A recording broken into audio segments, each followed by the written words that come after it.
తిరుమల రాలేను, అమ్మ కనకదుర్గమ్మ దగ్గరికి రాలేను అంటే నేనే మీ ఇంటికి వస్తా, నేనే నా కుటుంబాన్ని తీసుకొని మీ దగ్గరికి వస్తా. భగవద్గీత మీద ప్రమాణం చేసి చెప్పు చంద్రబాబు నాయుడు గారు, జోగి రమేష్ తప్పు చేశాడు అంటే ఏ శిక్షకైనా సిద్ధంగా ఉన్నానని చెప్పా. దాని మీద కూడా చలనం లేదు. లైట్ డిటెక్టర్ టెస్ట్ ఎవరైనా ముందుకు వస్తారా, ఎవరైనా దమ్ముగా వస్తారా, లైట్ డిటెక్టర్ టెస్ట్కైనా రెడీ అని చెప్పేశా. అది కూడా లేదు. తర్వాత చంద్రబాబు నాయుడుతో సమావేశమైన తర్వాత వల్లరామయ్య గారు తిరుమల కాదు, ఏడుకొండల వారి దగ్గర కాదు, చంద్రబాబు నాయుడు ఇంటి దగ్గర కాదు, లైట్ డిటెక్టర్ టెస్ట్ కాదు, నార్కో ఎనాలిసిస్ టెస్ట్కి సిద్ధమా అని అడిగాడు. నేను అమ్మ కనకదుర్గమ్మ సాక్షి ఇంతకు ముందు చెప్పాను, ఇప్పుడు చెప్తా ఉన్నాను. నార్కో ఎనాలిసిస్ టెస్ట్ కూడా సిద్ధమే అని చెప్పేసి దమ్ముగా చెప్పా. ఇంతవరకు ప్రభుత్వం నుంచి సమాధానం లేదు. సమాధానం లేకపోగా ఎవడో ఎక్కడో పట్టుకొచ్చి ఎవరినో తీసుకొచ్చి మా ఇబ్రహీంపట్నంలో జన్మించినంత మాత్రాన మా ఇబ్రహీంపట్నంలో పుట్టిన ప్రతి ఒక్కళ్ళు కూడా ఈ 55 సంవత్సరాలుగా నాకు తెలుసు. అటువంటి వ్యక్తుల్ని తీసుకొచ్చి జోగి రమేష్ మీద నిరద, జోగి రమేష్ మీద బురద, జోగి రమేష్ని వ్యక్తిత్వ హననం చేయాలని చెప్పేసి ఈ ప్రభుత్వం ఎంతగా దిగజారిపోయిందో మీడియా మిత్రులందరూ కూడా ఒకసారి చూడాలి. దక్షిణాఫ్రికాలో ఉన్నప్పుడు అతను ఎవరి పేరు చెప్పారో తెలుసు. అతనికి గన్నవరంలో రెడ్ కార్పెట్ స్వాగతం ఏర్పాటు చేసిన రాష్ట్ర ప్రభుత్వానికి తెలుసు. తీసుకెళ్లారు, విచారణ జరిపారు. రిమాండ్ రిపోర్ట్లో ఎప్పుడైనా సరే జోగి రమేష్ అనే మాట కానీ వచ్చిందని అడుగుతా ఉన్నా, లేదు కోర్టులో ఎప్పుడైనా చెప్పాడని అడుగుతా ఉన్నా.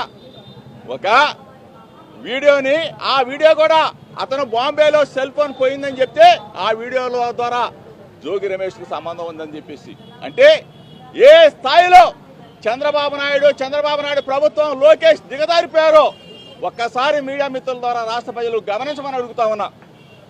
ఈరోజు చంద్రబాబు నాయుడు గాని వచ్చి, లోకేష్ గాని వచ్చి, ఆ శాఖ మంత్రి గాని వచ్చి, సిట్ అధికారి గాని వచ్చి జోగి రమేష్ తప్పు చేశాడని చెప్తే అమ్మ కనకదుర్గమ్మ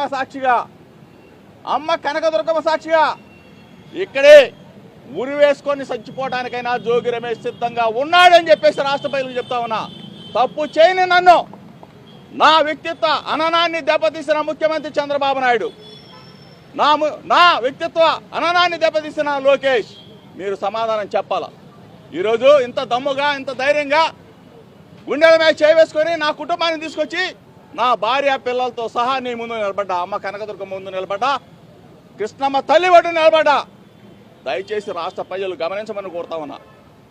నన్ను దెబ్బ కొట్టాలంటే ఇంకొక విధంగా కొట్టు, రాజకీయంగా కొట్టు, లేదంటే ఇంకొక విధంగా కొట్టు, అంతే. వ్యక్తిత్వ హననాన్ని నన్ను పరీక్ష చేయొద్దని చెప్పేసి చంద్రబాబు నాయుడు కోరుతా ఉన్నా. ఇటువంటి దుర్మార్గమైన క్రీడకు నువ్వు శ్రీకారం చుడితే నీకు భార్య పిల్లలు ఉన్నారు చంద్రబాబు నాయుడు, నీకు భార్య పిల్లలు ఉన్నారు లోకేష్. ఈ రోజుతో ఇది ఆగిపోదు. సిట్ అధికారులకు చెప్తా ఉన్నా, దయచేసి చంద్రబాబు నాయుడు చెప్పాడని చెప్పేసి, లోకేష్ చెప్పాడని చెప్పేసి జోగి రమేష్ని కన్నా వ్యక్తిత్వ హననానికి కన్నా మీరు గురి చేస్తే రేపు రాబోయే రోజుల్లో ప్రజాక్షేత్రంలో ప్రజా తీర్పు కోరవలసి వస్తుంది చంద్రబాబు నాయుడు. నిన్ను మాత్రం ఈ రాష్ట్ర ప్రజలు ఊరికి, ఎందుకంటే నా మీద అభాండాలు వేస్తావా, నన్ను నా ప్రతిష్టని మంట కలుపుతావా, రాజకీయాలను రాజకీయంగా చూసుకుందాం, అంతేకాని ఇటువంటి దుర్మార్గమైన క్రీడకు నువ్వు కన్నా ఒడిగడితే ఈ రాష్ట్రంలో ఉన్న ప్రజలు, బడుగు బలహీన వర్గాల వారు, నా రక్త సంబంధికులైన నా గౌడ కోసులు, నా రాధారంగా మిత్రమండలి సభ్యులు అందరూ కూడా ముక్త కంఠంతో చంద్రబాబు నాయుడిని ఎదుర్కోవడానికి సిద్ధంగా ఉన్నారు. నా వ్యక్తిత్వ సహనాన్ని, నా వ్యక్తిత్వ హననాన్ని దయచేసి ఇటువంటి దుర్మార్గమైన క్రీడకు శ్రీకారం చుట్టొద్దు. నీ రాక్షస ఆనందం కోసం జోగి రమేష్ని 2 నెలలు 3 నెలలు ఇబ్బంది పెట్టాలని చూస్తే మాత్రం ఎట్టి పరిస్థితుల్లో కూడా చంద్రబాబు నాయుడు చేసే ప్రతి పనిని కూడా, ప్రతి ప్రజా వ్యతిరేక విధానాన్ని కూడా అడ్డుకోవటానికి వైఎస్ఆర్ కాంగ్రెస్ పార్టీ తరఫున జగనన్న సైనికుడిగా ఎప్పుడు జోగి రమేష్ ముందే ఉంటాడని చెప్పేసి చంద్రబాబు నాయుడికి, లోకేష్కి, ఈ ప్రభుత్వాన్ని పరిపాలన చేస్తున్న ప్రతి ఒక్కరికి కూడా హెచ్చరిక చేస్తా ఉన్నా. నా ఆవేదనని, నా బాధని ఒక్కసారి మీడియా మిత్రుల ద్వారా రాష్ట్ర ప్రజలకి మాత్రం తెలియజెప్పమని చెప్పేసి మీ ద్వారా వేడుకుంటూ ఉన్నా.